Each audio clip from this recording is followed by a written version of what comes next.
Do you want to live an active lifestyle without chronic knee pain, hip, and lower back pain? Hi, I'm Coach Dom, owner of Breakthrough Fitness here in Oviedo, Florida. And today we're going to discuss the prime importance of building strong legs, and we're going to break down the first leg exercise you should be doing, the squat, also known as the king of all exercises. The muscles of our lower body make it possible for us to stand and do all the wonderful movements we're capable of doing in life, dance, sports, and exercise. Since the muscles of the lower body create the foundation, it makes sense to start building strength from the bottom up. The first exercise we need to be doing is the squat. So the squat's the first exercise we should do because it plants both feet firmly on the ground, transferring all the weight of your body onto both legs. The squat works the entire musculature of the lower body. The quadriceps, the front of the legs, the hamstrings, the back of the legs, the glutes, the butt, and the lower legs, the calf muscles. The squat improves mobility in the lower body with placing the least amount of stress on the knees and ankle joints. The squat is a purposeful movement. We do it in our daily lives. Every time you stand and sit is a squat. Every time you use the potty, that's a squat. We do this throughout our daily life, so we should train it. It's purposeful. When we add resistance to the squat, it becomes a full body movement, forcing all the muscles to work together. This is why it's called the king of all exercises. Now let's break down the squat. To start the squat, we want a shoulder width stance. We teach the squat with the toes a little bit turned out. You can do them toes straight forward, toes out about 10 degrees. It's pretty much a natural position for the femur bone, the big bone here, and the hip structure for most people. So this is how we like to teach it. Okay, from here, we like to fill the lungs full of air. We tighten up the stomach a little bit. We don't have to suck it in where we can't breathe, but it should be firm to the touch, the stomach, okay?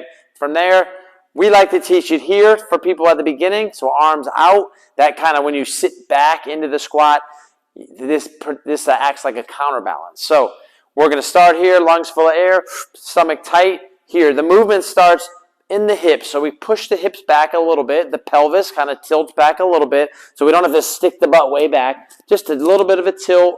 And then we bend the knees and sit straight down. So my chest is up. My weight is on my heel and midfoot. You'll see my toes are pointing where my knees are pointing where my toes are. And I'm vertical and upright. I'm not looking up. I'm not looking down. I'm looking straight ahead. And then I would return to the starting position. Tight glutes at the top. So down nice and controlled. Pop it up. That's a body weight squat. We want to master the movement with body weight first, and then we can add resistance in the form of a dumbbell, a barbell, or some other tool in our toolbox.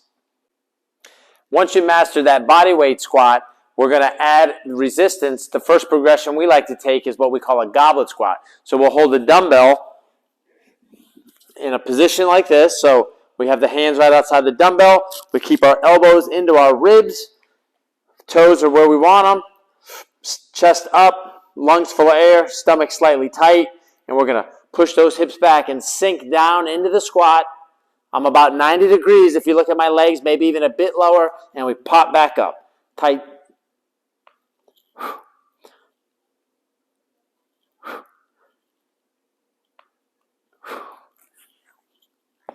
That's a goblet squat. So you mastered the body weight squat. You are proficient and mastered the goblet squat. And we want to add a little more resistance so we can go to a barbell squat.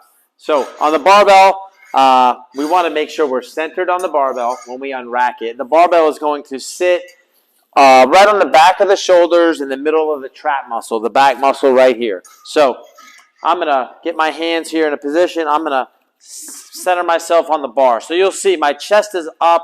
I'm in essentially a squat position before I unrack this weight. Then I want to just come up. I'm going to take a step forward. There's no need to go for a walk. My feet are where they want. As you can see, chest is up, lungs are full of air, stomach's tight. I got a little bit of hips going back. I'm going to sink down into this squat, and I'm going to come back up.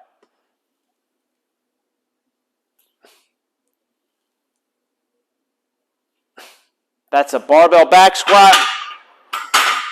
Now, to get into that movement, you make sure you have proper shoulder mobility. If there's any pain with anything, I would just go back to that goblet squat, hammer away at that movement.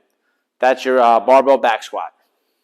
Okay, so we want to get good at the squat, and the only way to get good at something is by practicing doing over and over again.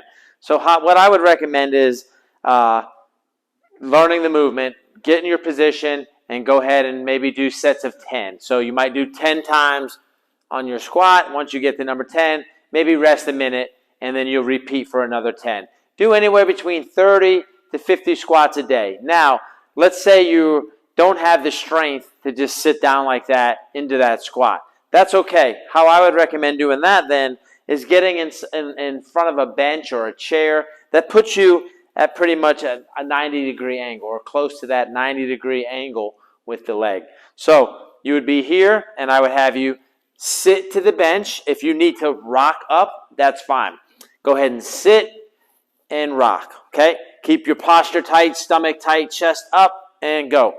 Now, once that gets a little bit easier, you just focus on tapping that bench, okay? So it still reinforces you getting low enough so you're getting that full range of motion, which is going to maximize all the muscles of the lower body being used, and you're going to slowly build up the strength on that squat, and then you can step away from that bench and start doing it without the bench.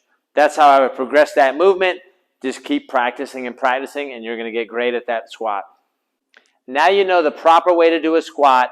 All you have to do is put it into action and practice.